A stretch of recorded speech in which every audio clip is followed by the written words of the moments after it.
Et entre vous et Toumba, qui est arrivé le premier au stade? Bon, vous savez, on est rentré au même moment, mais pas le même temps. Vous étiez derrière lui ou bien devant lui? Moi, je n'ai pas vu Toumba rentrer au stade. Vous l'avez trouvé au stade? Je l'ai trouvé à l'esplanade avec les gens. Ils étaient en train de se battre avec ces bérets rouges, les soi-disant bérets rouges. Donc, vous l'avez trouvé au stade? Oui. Il se battait avec des bérets rouges? Oui, je l'ai vu quand même. Ça, c'est clair. D'accord.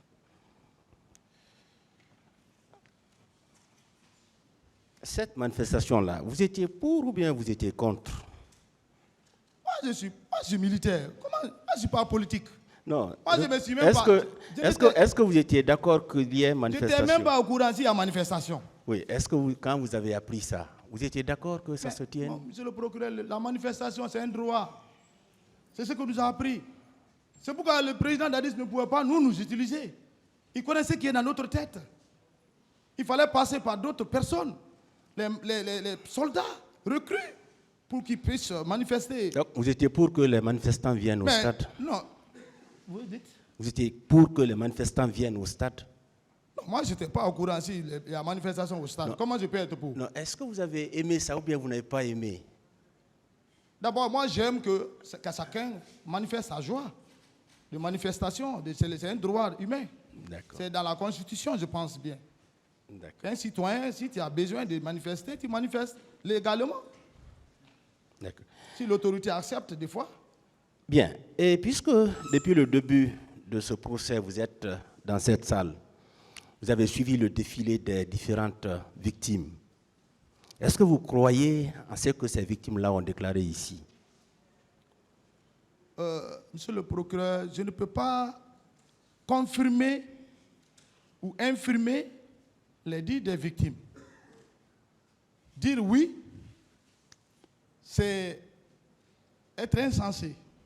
Dire non, parce que ces événements, le reste, ils ont expliqué, ça n'a pas passé devant moi. Je ne peux pas confirmer. Mais vous avez quand même une conviction.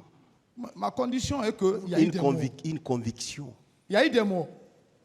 Parce qu'il y a eu des hommes ensevelis. Vous confirmez qu'il y a eu des morts? Oui, il y a eu des morts parce qu'on a vu à la télé. D'accord. Vous confirmez qu'il y a eu des cas de viol? On a vu des femmes ici. Bon, non, permettez. Au huis clos, on était là ensemble. Vous avez vu des femmes qui ont expliqué ce qu'elles ont vécu au stade et après le stade. Est-ce que vous avez cru en cela?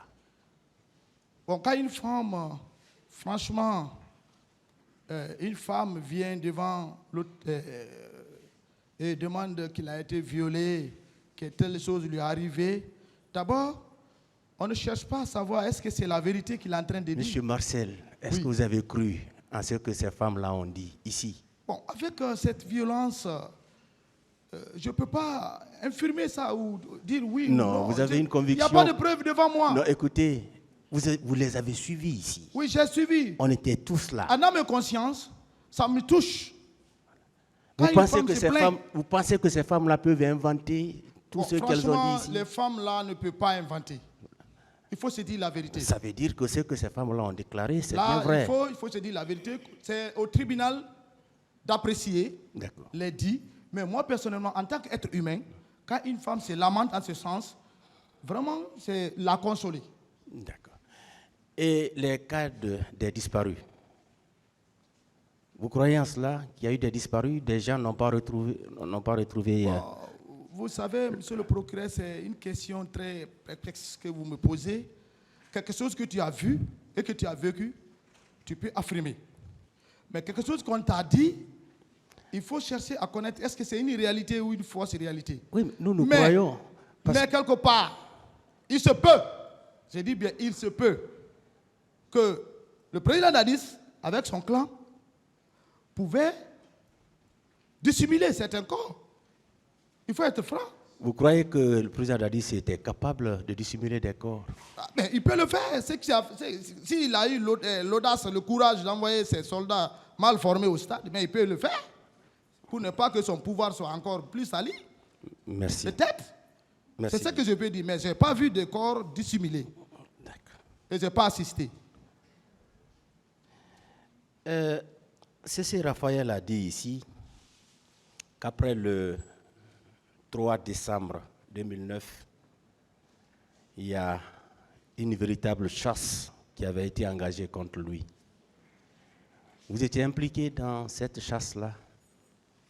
Bon, C.C. Raphaël, c'est un ami, je sais, mais il a trop surpassé ses déclarations. Il est là, et c'est que l'homme qui est devant moi, qui est devant lui aujourd'hui, à la barre, ce que je suis en train de dire, c'est la vérité.